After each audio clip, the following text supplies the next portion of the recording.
Almost కష్టం అనిపిస్తుంది. ఆర్సీబీకి అయితే నో ఛాన్స్ అనిపిస్తుంది. ఇంకా పీబీకేఎస్ పంజాబ్ కింగ్స్లో కూడా చెప్పలేము.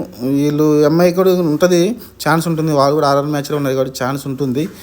7 మ్యాచ్లకు 6 పాయింట్లు వచ్చినాయి అంటే మళ్ళీ వీళ్ళతో సమానంగా ఉంటారు. ఎల్హెచ్జీ తోటి డీసీ జీటీతో సమానంగా ఉంటారు కాబట్టి ఒకవేళ ఎల్హెచ్జీ ఒక మ్యాచ్ ఓడిపోతే కాబట్టి చెప్పలేం. కాబట్టి ఈ టాప్లో ఉన్న ఏదైతే కేకేఆర్, సిఎస్కే, ఎస్ఆర్హెచ్ ఓడిపోవాలనుకుంటారు. వీళ్ళు ఏదైతే కింద ఉన్నారో వీళ్ళు నలుగురు ఉన్నారో వీళ్ళు పైన ఉన్న వాళ్ళు ఓడిపోవాలనుకుంటారు.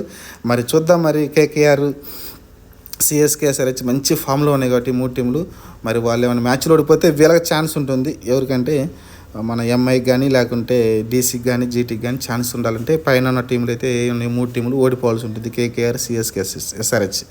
చూద్దాం. మరి ఇంకా ఇంట్రెస్టింగ్ కాబోతున్నాయి. సగం మ్యాచ్లు అయితే ఆల్మోస్ట్ అందరూ ఆడేస్తున్నారు.